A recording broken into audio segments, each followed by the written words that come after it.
여러분은 어떤 명단에 나의 이름이 쓰여 있는 것을 보고서 크게 감동하면서 기뻐해 보신 적이 있으십니까? 수고하고 땀 흘려 준비해서 어떤 기업체나 직장에 지원을 했는데 합격자를 발표하는 날에 그 게시판에 붙어 있는 그 명단에서 나의 이름을 발견하게 된다면 얼마나 감동이 되며 기쁨이 될까요? 나름 사회적인 명예가 걸려 있고 사람들이 인정해주는 어떤 의미 있는 그룹이나 어떤 무리의 명단에 내 이름이 쓰여 있다면 그 얼마나 자랑스럽고 감동이 되겠습니까? 예술의 전당에 가보면 저명한 예술가들의 이름과 더불어서 그들이 역사에 남긴 주옥과 같은 명화나 예술 작품들이 진열되어 있는 것을 우리가 보게 되죠. 수백 년 그리고 수천 년이 흘렀는데도 거기에 진열되어 있는 작품과 더불어 그들의 이름은 아주 오랫동안 많은 사람들의 마음속에 영예를 얻고 있는 것입니다. 히브리서 11장을 가리켜서 흔히 믿음장이라고 부르죠. 예술의 전당에 주옥과 같은 명화와 작품들이 걸려있듯이 히브리서 11장 믿음의 전당에는 주옥과 같은 믿음의 사람들의 이름과 그들의 역사가 진열되어 있습니다. 4절에 아벨로부터 시작해서 에녹과 노아를 거쳐 아브라함과 이삭과 야곱을 거론하고 있는 성경은 이제 모세를 지나 가나안 정복 이후의 사사시대와 왕정시대를 어우르는 수많은 믿음의 사람들의 이름과 그들의 역사를 우리에게 보여주고 있습니다. 사람들이 인정해주는 이름과 작품에도 나름 영예와 찬사가 있고 영광이 있을진데 성경에 그 이름이 새겨지고 그들이 보여준 믿음의 역사들이 기록되어 있다면 그 영예와 영광은 얼마나 축복된 것입니까? 하나님께서 그 믿음을 인정하심으로 믿음의 전당에 그들의 이름을 친히 새겨주시고 친히 그들이 보여준 그 믿음의 역사를 진열해서 보는 이로 하여금 그 믿음을 따르도록 도전하신다면 하나님께로부터 인정을 받고 있는 그 믿음은 얼마나 보배롭고 축복되는가 하는 말이죠. 히브리서 11장을 보면 등장하는 각 이름들 앞에 공통적으로 드러나는 하나의 표현이 있죠. 무엇입니까? 피스테이, 믿음으로 라고 하는 단어입니다. 믿음으로 아벨은, 믿음으로 노아는, 믿음으로 아브라함은, 믿음으로 기생 라합은, 믿음으로 많은 사람들이 믿음을 이야기해요. 그렇다면 성경이 말하는 참 믿음은 어떤 것일까요? 오늘 히브리서 11장은 주옥과 같은 믿음의 증인들을 통해서 참 믿음은 과연 무엇인가, 그리고 우리들의 믿음의 실제적인 모습이 어떠해야 하는가를 도전하고 있습니다. 주옥과 같은 믿음의 증인들을 통해서 성경이 던지는 믿음의 도전이 무엇입니까? 첫째로는 하나님의 하나님 되심을 믿으라는 것입니다. 성경이 말하는 믿음이란 절대적으로 하나님에 대한 믿음입니다. 히브리서 11장에 거론되고 있는 사람들의 면면을 살펴보면 저들은 어떤 뛰어난 자질을 가지고 있거나 무엇인가 남보다 탁월하고 강한 사람들이 전혀 아니었습니다. 어떻게 보면 매우 연약하고 결점이 많은 평범한 인생들이었다고 하는 거죠. 심지어 그들 가운데는 도덕적으로나 윤리적으로 치명적인 오점을 가지고 있는 사람들도 있었습니다. 기드온과 바락이라고 하는 인물이 얼마나 소심한 인물이었습니까? 그런가 하면 삼손이나 다윗이 얼마나 쉽게 정욕에 무너졌던 사람들입니까? 그런데 저들이 탁월했던 것은 이제는 저들이 연약한 자신을 더 이상 의지하지 않고 오직 하나님의 하나님 되심을 의지하는 성숙한 믿음으로 나왔다는 것이죠. 이제는 더 이상 사람의 어떠함을 의지하거나 환경의 어떠함을 의지하지 않고 오직 하나님의 하나님 되심을 굳게 의지하는 성숙한 믿음의 사람이 되었다고 하는 거죠. 하나님께서는 어떤 사람을 쓰시고자 할 때는 반드시 그 사람을 먼저 다루십니다. 훈련시키시는 거죠. 그런데 가장 먼저 다루시는 영역이 무엇이냐면 하나님의 하나님 되심을 의지하고 신뢰하는 바로 믿음의 영역을 훈련시키신다는 거죠. 하나님께서 사사 기드온에게 나타나셔서 너는 미디안 대적으로부터 내 백성 이스라엘을 구원하라 명령을 하세요. 그런데 이때 소심한 기드온이 어떻게 반응합니까? 하나님께 표적을 구하죠. 바로 양털 뭉치에 관한 표적 말입니다. 사사기 6장 37절의 말씀, 벗어서 내가 양털 한 뭉치를 타작마당에 두리니 만일 이슬이 양털에만 있고 주변 땅은 마르면 주께서 이미 말씀하신 같이 내 손으로 이스라엘을 구원하실 줄을 내가 알겠나이다. 지금 사사 기드온이 의아해하고 있는 것이 무엇일까요? 과연 하나님께서 나 같은 사람도 쓰신다는 말인가? 정말 내가 나를 잘 알고 있는데 나 같은 사람을 사용해서 대적 미디안으로부터 내 백성 이스라엘을, 하나님의 백성 이스라엘을 구원해 내시겠다는 말인가? 그렇다면 확인이 필요하다는 거죠. 그 이튿날 아침에 과연 어떻게 되었을까요? 기드온이 구했던 것처럼 온 마당의 땅은 바싹 말라 있는데 기드온이 그 마당에 두었던 양털 한 뭉치에 이슬이 가득 고였다고 성경이 들려줘요. 그래서 그것을 짰더니 그릇에 물이 가득했다라고 우리에게 들려줍니다. 그런데 소심한 기드온은 또 한 번의 표적을 구하죠. 확인 사살 해봐야 되겠다는 거죠. 사사기 6장 39절의 말씀, 기드온이 또 하나님께 여쭈되 주여 내게 노하지 마옵소서. 내가 이번만 말하리이다. 구하옵나니 내게 이번만 양털로 시험하게 하소서. 원하건대 양털만 마르고 그 주변 땅에는 다 이슬이 있게 하옵소서. 하나님, 이번에는 반대로 온 땅은 이슬로 가득 적셔주시되 가운데 있는 양털 뭉치만큼은 말라있게 하옵소서. 이튿날에 과연 어떻게 되었을까요? 기드온이 구한 대로 이번에는 양털만 마르고 온 땅에는, 마당에는 이슬이 가득했다라고 성경이 들려줘요. 하나님께서 기드온이 구한 그 표적에 응답해 주시면서 지금 가르치고자 하는 것이 무엇입니까? 그 작은 양털 뭉치를 이슬에 적게 하실 수도 있고 마르게 하실 수도 있는 하나님은 온 넓은 마당도 적게 하실 수도 있고 바짝 마르게 하실 수도 있다는 거죠.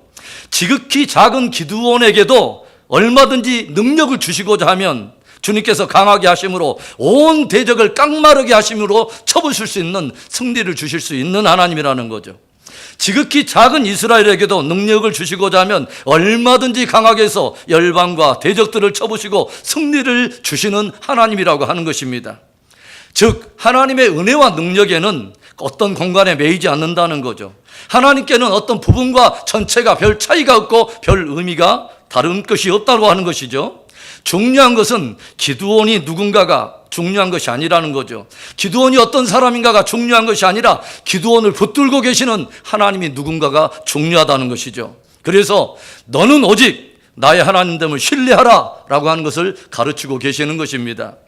그래서 이제 믿음의 용기를 갖게 된 기드온이 드디어서 일어나 미드안과 함께 싸우려고 이스라엘 가운데 적들과 함께 싸울 군사들을 모집하죠. 그래서 모인 이스라엘의 군사의 숫자가 적지 않은 32,000명이 모였습니다.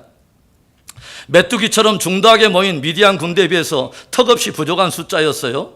이때 하나님께서 무엇을 말씀하십니까? 우리의 얼핏 생각으로면 어떤 메뚜기 떼같이 중대한 어떤 미디안 그 군대 앞에 오히려 숫자가 너무 부족해서 할 수만 있다면 다른 병력을 더 소집하고 학도 우영군들도 모아대고 예비군들도 함께 모아야 될 것 같은데 하나님께서는 32,000명의 숫자가 많다는 거예요.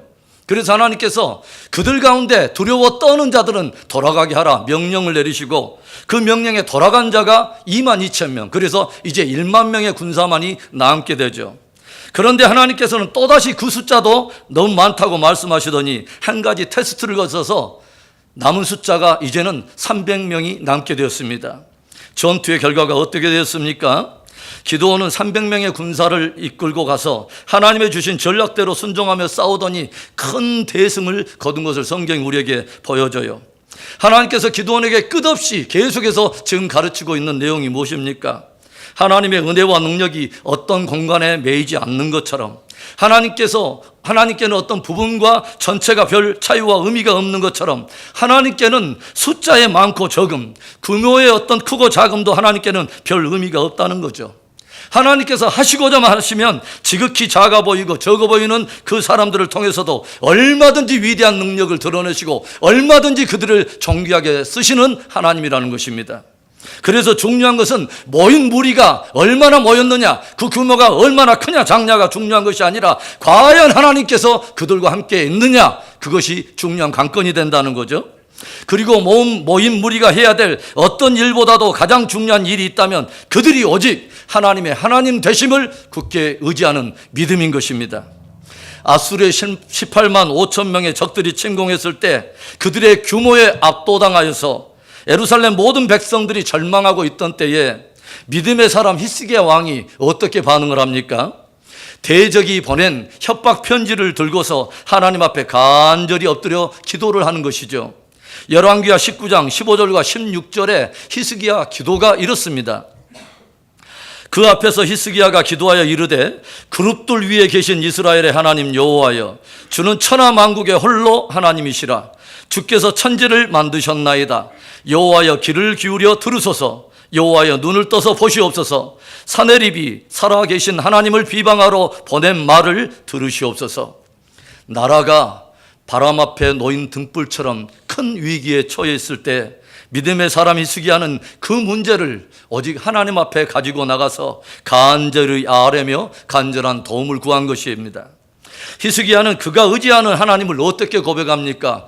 그룹들 위에 자정하시는 이스라엘의 하나님, 온 만국의 홀로 하나이신 하나님, 그리고 그 하나님은 살아계신 하나님이라 고백을 하고 있어요. 모든 문제의 주권을 하나님께 맡기고 간절히 기도하는 히스기야. 그 전쟁은 어떻게 되었을까요? 놀랍게도 다음 날 놀라우리만큼 조용해진 적진의 진영에 의아해하며 이스라엘 군사들이 그 적진에 도착했을 때에는 18만 5천 명의 아수르 군사들이 모두 시체가 되어 죽어 있는 것입니다. 그리고 성경은 하나님께서 히스기야의 기도를 들으사 간밤에 여호와의 사자를 통하여 아수르의 18만 5천 명을 쳤더라 라고 기록하여 들려줍니다. 히스기야가 했던 가장 위대한 일은 하나님을 의지하여 기도한 것입니다. 그리고 하나님은 히스기야가 고백한 것처럼 천하 만국의 홀로 하나님이셨으며 그분은 살아계신 하나님이셨습니다. 히브리 기자가 들려주는 믿음의 참된 본질이 무엇입니까? 히브리서 11장 16절 우리 함께 읽어봅니다. 믿음이 없이는 하나님을 기쁘시게 하지 못하나니 하나님께 나아가는 자는 반드시 그가 계신 것과 또한 그가 자기를 찾는 자들에게 상 주시는 이심을 믿어야 할지니라. 믿음이 있다는 우리들이 반드시 놓치지 않고 기억해야 될 두 가지 믿음의 본질적인 사실, 그것은 하나님이 살아계신 하나님이라는 것과 자기를 찾는 자들에게 상 주시는 하나님이라는 이 사실을 붙들어야 한다는 것이죠. 내가 얼마나 문제가 많은가, 얼마나 결점투성인가 연약하다는 것, 그것이 중요한 것이 아니라는 거죠. 적들이 얼마나 크고 많으며 문제의 벽이 얼마나 높고 강하고 두터운 것이냐, 그게 중요한 것이 아니라는 거죠.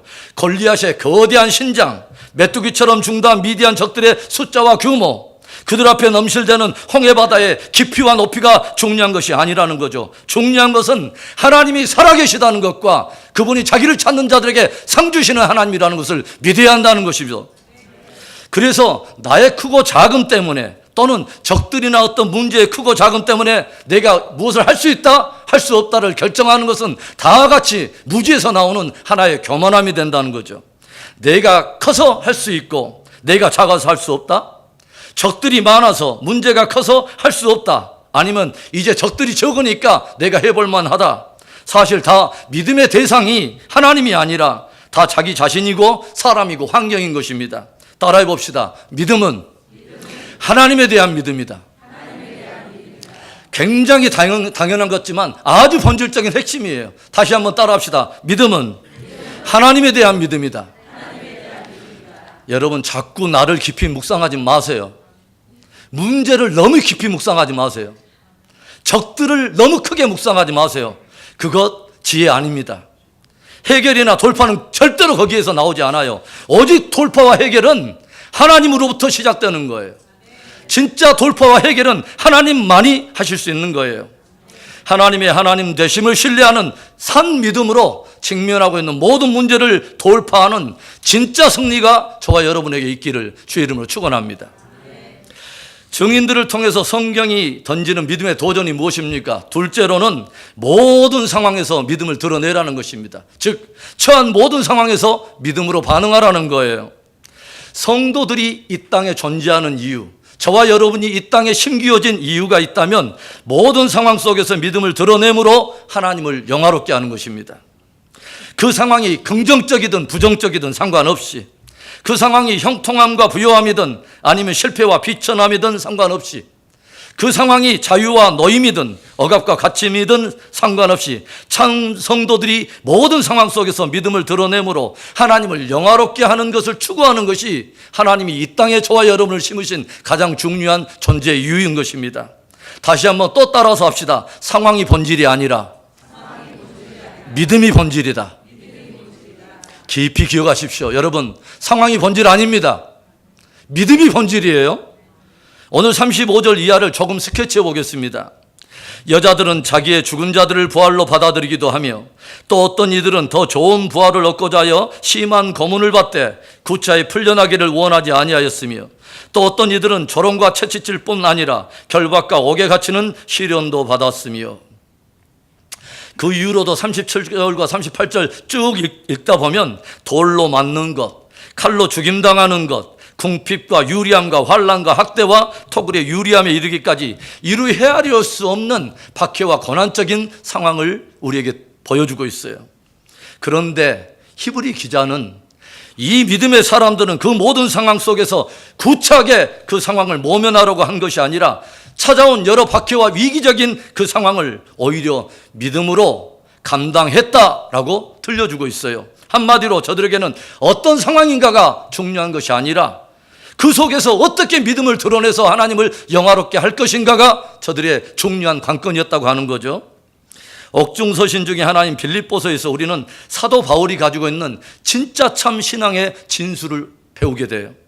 빌립보서 1장 20절의 말씀, 나의 간절한 기대와 소망을 따라 아무 일에든지 부끄러워하지 아니하고 지금도 전과 같이 온전히 담대하여 살든지 죽든지 내 몸에서 그리스도가 존귀하게 되게 하려 하나니. 형제들아, 나에게는 간절한 기대와 소망이 하나 있다. 그것은 내가 전혀 부끄러워하지 않고 전에도 그러했듯이 이제도 여전히 온전히 담대해서 살든지 죽든지 오직 그리스도가 나를 통해서 존귀케 되는 바로 그것이다. 그리스도가 존귀하게 되든지 말든지 내가 살든지 죽는지 그것이 내 관건이다 라고 말하지 않았습니다. 무슨 말입니까? 내가 살든지 죽든지 그 상황이 중요한 것이 아니라는 거예요. 내가 살아도 그 삶으로 그리스도를 존귀하게 하지 못했다면 그게 성도의 실패한 삶이라는 거죠. 내가 죽었어도 죽음으로 주님이 존귀케 된다면 그것이 성도의 성공적인 신앙이라는 거예요.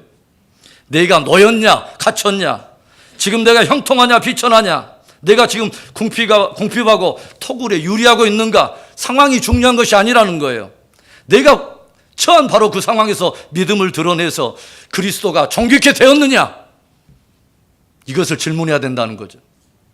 바울을 묵상할 때마다 늘 제게 깊은 믿음의 도전이 되는 하나의 사건은 바로 바울이 빌립보 감옥에 갇혔을 때 일어난 한 사건이에요.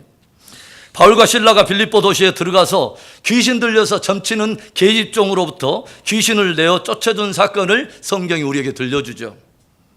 그런데 이 사건으로 그 계집종 때문에 그동안 짭짤한 돈벌이를 하던 계집종의 주인에게 고소를 당하게 되고 바울과 실라는 매질을 당하고 결국 감옥에 갇히게 됩니다. 피투성이가 된 채 온몸이 욱신거리는데 스산한 바람이 이는 그 지하 감옥에 갇혀있는 바울과 실라. 여러분, 그런데 바로 그곳에서 바울과 실라가 어떻게 반응합니까? 한밤중에 저들이 하나님을 찬송하기 시작해요. 그 고요한 시간에 저들의 입술에서 흘러나오는 찬송 소리는 온 감옥 안에 퍼지면서 온 죄수들이 다 들었다라고 성경이 들려줍니다. 상황이 결코 저들의 믿음을 결박할 수 없었고 상황이 저들의 찬송을 막지 못한 것입니다. 그리고 그 위기와 어려움 가운데서 인간적인 어떤 그 상식적으로 이해가 되지 않는 저들이 드린 그 믿음의 찬송에 어떤 something, 어떤 일들이 일어나기 시작하죠. 어떤 일입니까? 갑자기 그 감옥 안에 진동이 일어나고 지진이 일어나고 옥토가 흔들리기 시작하더니 모든 문들이 다 열리면서 각 사람의 메인 것이 풀려나가고 착고와 사슬이 다 떨어져 나간 것입니다. 얼마나 놀라운 기적입니까, 여러분? 그런데 제가 이 사건을 묵상할 때 큰 충격적인 감동과 경이로움을 느끼게 되는 것은 이에 대한 바울의 또 다른 반응이에요. 그 놀라운 기적으로 착고가 풀리고 문들이 열렸는데 바울이 그 감옥을 떠나지 않는 것입니다. 저들의 찬송에 하나님께서 놀랍게 기적으로 응답해 주셨는데 감옥을 뛰쳐나가야 할 바울이 감옥을 떠나지 않는 거예요. 왜일까요? 바울은 하나님이 베풀어 주신 기적과 축복에 담겨있는 어떤 또 다른 뜻을 묻고 있다고 하는 거죠. 이 축복과 기적의 또 다른 이유를 묻고 거기에 무엇인가 영혼에 대한 깊은 어떤 구원의 뜻을 사도 바울은 캐치해냈다고 하는 거죠. 누구의 구원 말입니까? 바로 간수장이 말입니다. 로마의 법에는 죄수들이 어떠한 이유에서라도 탈옥을 했을 경우에는 그 책임을 엄중히 물어서 결국은 처형하는 것이 관례였습니다. 그래서 이 간수장이 뒤늦게 자다가 깨어서 옥문들이 다 열린 것을 보고 깨닫고 곧장 무엇을 하라고 하냐면 칼을 빼서 스스로 자결하려 했다고 들려주고 있어요. 그런데 그때 바울이 오히려 간수장을 향해서 크게 외칩니다. 내 몸을 상하게 하지 말라. 우리가 다 여기 있노라. 이 일련의 상황에 오히려 간수장이 크게 놀라면서 바울과 실라에게 떨리는 목소리를 했던 첫 마디 말이 뭔지 아십니까? 선생들이여, 내가 어떻게 하여야 구원을 받으리까? 놀랍게도 구원의 문제를 언급하고 있다고 하는 거죠. 선생들이여, 내가 어떻게 하여야 구원을 받으리까? 이때 바울이 복음을 전해줘요. 사도행전 16장 31절 너무도 잘 알고 있는 말씀. 이르되 주 예수를 믿으라. 그리하면 너와 내 집이 구원을 받으리라. 그날 밤 간수는 바울과 실라를 데려다가 그 맞은 자리를 다 씻어주고 자기와 그 온 가족을 불러 모아 함께 세례를 받고 구원을 얻게 되는 놀라운 일들이 일어나죠. 내가 살든지 죽든지 오직 그리스도가 존귀케 되기를 원하노라. 내가 갇히든지 놓이든지 상황에 상관없이 모든 상황 속에서 오직 믿음으로 반응하여 그리스도가 존귀케 되기를 원하노라. 우리는 바울에게서 진짜 성경적 믿음이 무엇인가 믿음의 진수 하나를 배우게 된다는 거죠. 우린 지금 사순절을 지나고 있습니다. 예수님께서 십자가에 달리실 때 수많은 군중과 무리들 그리고 그를 따르던 제자들까지도 간절히 바라고 기대했던 하나가 있다면 예수님께서 십자가에서 내려오는 것입니다. 만일에 모든 사람들의 기대와 바람처럼 예수님께서 십자가에서 내려오셨다면 주님을 따르던 군중들과 무리들의 열광의 소리는 하늘을 치솟고 주님의 인기는 더 커졌을 거예요. 그런데 예수님께는 십자가에서 내려와서 그 위기적인 상황을 모면하는 것이 관건이 아니라 당신을 이 땅에 보내신 하나님의 뜻에 순종하심으로 그분을 영화롭게 하는 것이 관건이었기 때문에 모든 고난을 다 감당해 내셨다는 거죠. 오늘 저와 여러분이 처한 현재적인 상황을 지나치게 자랑할 필요 없습니다. 그렇다고 처한 상황을 지나치게 비관할 것도 아닙니다. 다만 하나 물어야 될 것은 그 상황 속에서 나는 어떻게 믿음을 드러낼 것인가? 어떻게 믿음을 드러내서 하나님을 영화롭게 할 것인가를 물어야 한다는 거죠. 모든 상황에서 믿음을 드러내므로 주님을 영화롭게 하는 성경적인 산 믿음이 우리 안에 있기를 주의 이름으로 축원합니다. 증인을 통해서 성령이 던지는 믿음의 도전 무엇입니까? 셋째로는 세상을 초월한 절대 가치를 붙들어야 된다는 거죠. 33절과 34절의 말씀. 그들은 믿음으로 나라들을 이기기도 하며 의를 행하기도 하며 약속을 받기도 하며 사자들의 입을 막기도 하며 불의 세력을 멸하기도 하며 칼날을 피하기도 하며 연약한 가운데서 강하게 되기도 하며 전쟁에 용감하게 되어 이방 사람들의 진을 물리치기도 하며. 많은 성경적 인물들의 삶을 보면 어떤 이들은 형통한 시대의 부름을 받아 비교적 평이한 삶을 살았던 사람들도 있지만 정말 어둡고 불의한 세대 한복판에 던져짐을 받아서 어려운 시간을 살았던 사람들도 있습니다. 오늘 말씀을 보면 의를 행하기도 하며 라고 하는 표현이 있죠. 에녹이 살던 시대 또는 노아에 살던 시대는 온 세상이 불의를 행하던 어두운 시대였습니다.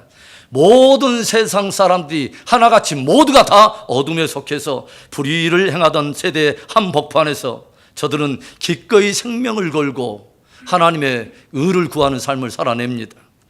저들에게는 세상을 초월한 신앙의 절대 가치가 있었기 때문이죠. 오늘 말씀을 보면 사자들의 입을 막기도 하며 불의 세력을 멸하기도 한다는 이야기가 나오죠. 누구의 이야기일까요?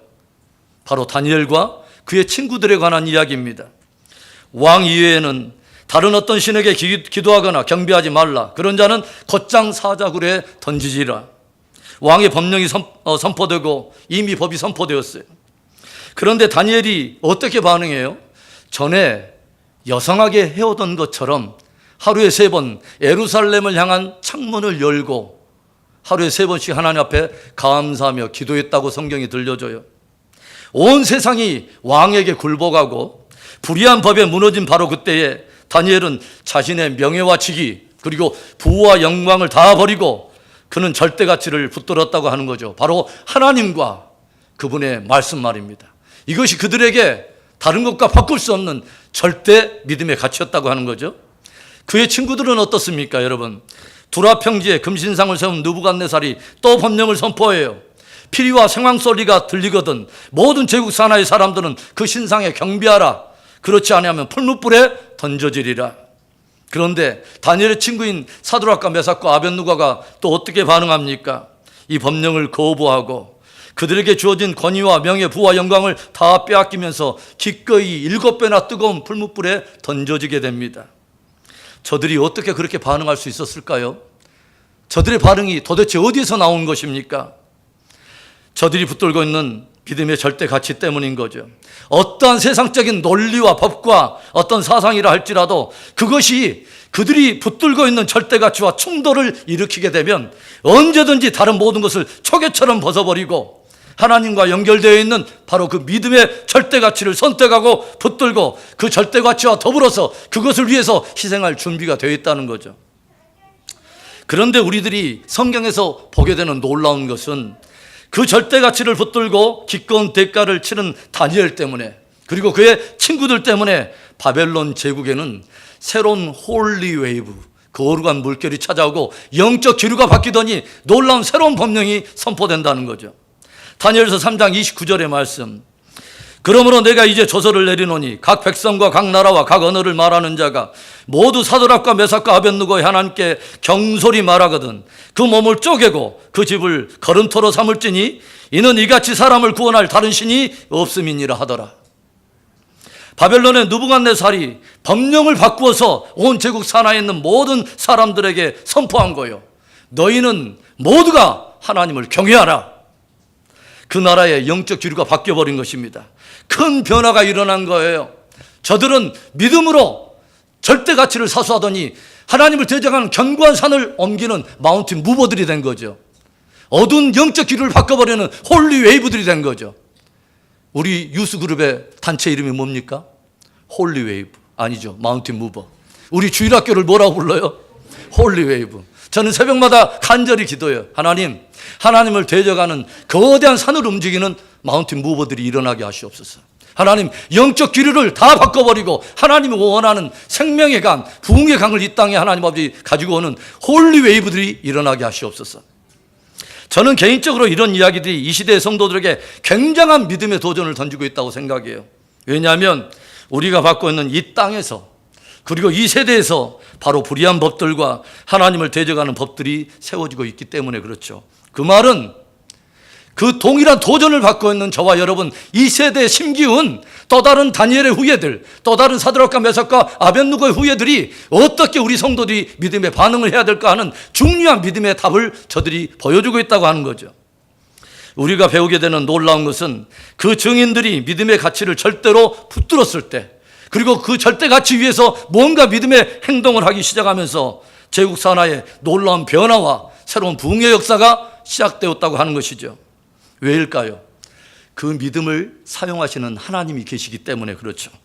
그 믿음에 반응하시고 역사하시는 살아계신 하나님이 계시기 때문에 그렇죠.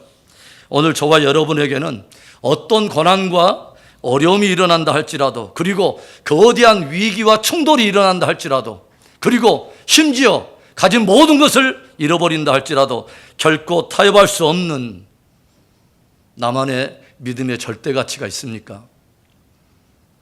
오늘 그 믿음의 절대 가치를 굳게 세우는 큰 은혜가 있기를 주의 이름을 축원합니다. 사랑하는 성도 여러분, 주님께서는 주님의 다시 오심을 언급하시면서 인자가 올 때 믿음을 보겠느냐라고 하는 의미 있는 말씀을 하세요. 주님께서 말씀하시는 그 믿음, 인자가 올 때 찾으시고 보시고자 하는 그 믿음은 어떤 믿음일까요? 하나님의 하나님 되심을 믿으라. 모든 상황에서 믿음을 드러내라. 세상을 초월한 절대 가치를 붙들라. 오늘 증인들을 통해서 도전해 오시는 그 믿음이 저와 여러분 안에 자리 잡고 견고히 세워지는 은혜가 있기를 주의 이름으로 축원합니다.